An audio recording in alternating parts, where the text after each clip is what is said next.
I have a quick card for you today. Take out all your strips that coordinate in a certain color, and cut them into 3/8 of an inch strips. They can be varying lengths, 4 inches, 6 inches, 8 inches.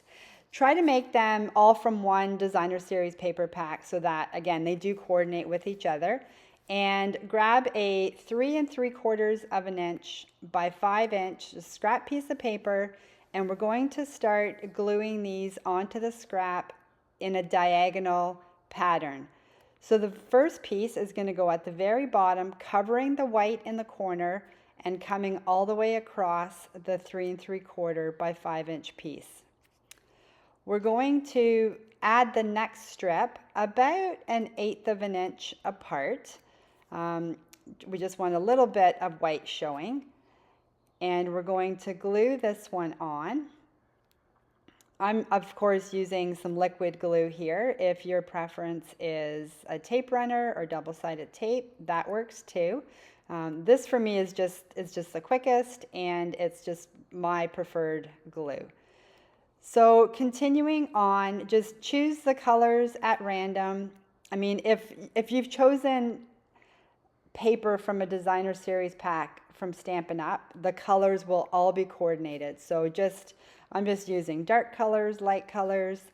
And now on this third piece, we are going to leave some white. So we're not going to glue it all the way down diagonally so it covers the entire scrap. We're just going to leave a little bit of white space here.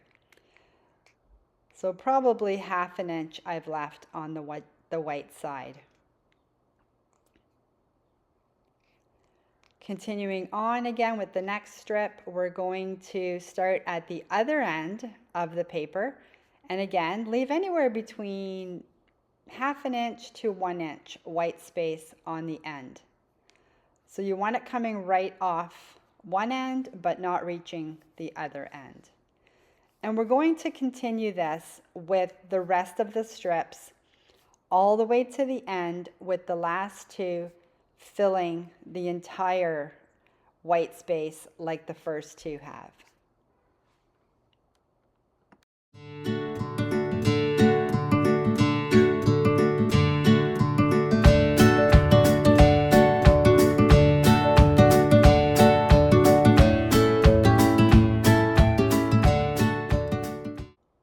Now we have all our strips on. We're going to just pick it up off our work surface and trim all the excess away from the back.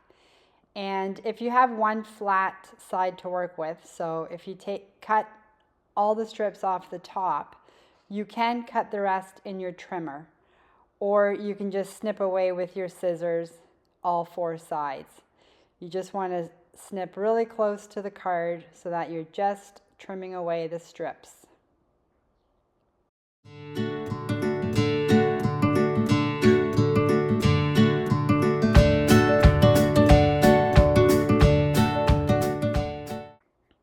Why we've left some white space now is to just give a little bit of a different look, and we're going to fill it with some spatter from our marker. So this here I'm showing is a retired Stampin' Up marker. You can also use your blends if you have those, or a Wink of Stella, and you're just going to flick the paintbrush side of it from the lid onto all the white spaces of the cardstock. So you're just going to flick here and there. You want to make sure you're close enough to the card that the spatter is going to go on, but not too close that your marker is going to touch the white space. So I'm just going all around. You can see it landing nicely on that white space. And you want to use the same color as your cardstock. So whichever cardstock is going to be the base of this card is the color I would choose. So now I'm going to pick another color in my strips, and this is Bubble Bath, and I'm going to use that as my next layer. The Bubble Bath measures 4 inches by 5 1/4, so it's just going to give us a nice 1/4 of an inch border, and we're just going to adhere our beautiful stripped piece down onto it. Then of course this layer is going to be added to a card base that's 4¼ by 5½ inches, and I've chosen Misty Moonlight, which is also a color I've pulled from my strips.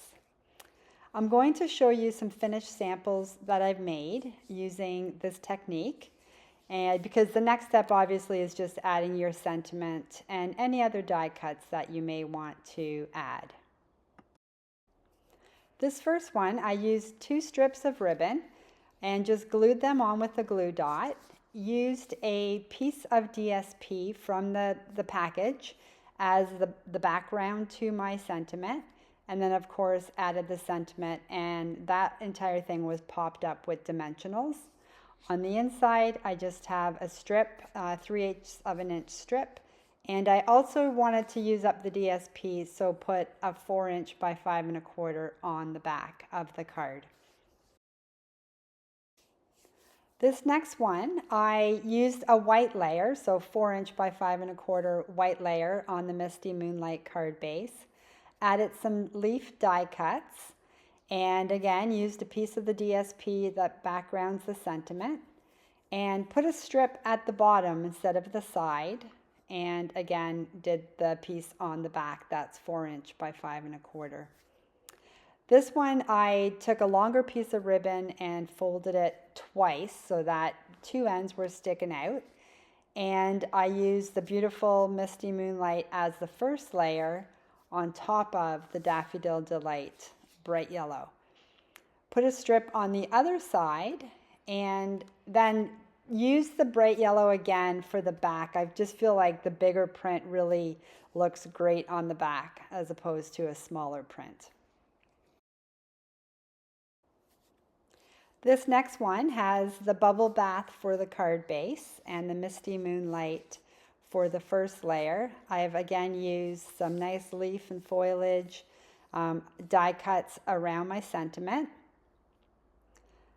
Popped that up, and this one I thought I would add a little bit of spatter as well, and because I didn't want more spatter to go all over the card, I just took a scrap piece of paper 4½ inches by 5½ inches, cut a hole in the middle, and used that kind of as a template so I could add the spatter to just the happy birthday sentiment without getting it everywhere. So I'm just going to save that little template for other cards as well. This one I added, you can see a little heart on the sentiment, and then put a bow right in the middle of that heart just to give a little bit of a different look.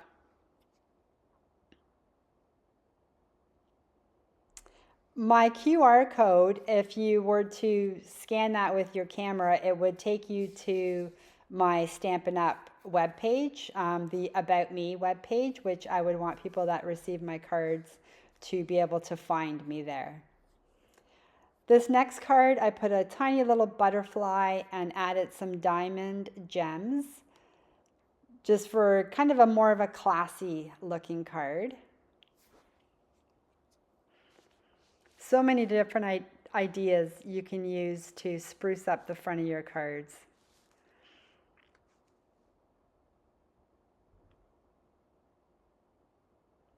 It's amazing how much you can do with strips of scrap paper.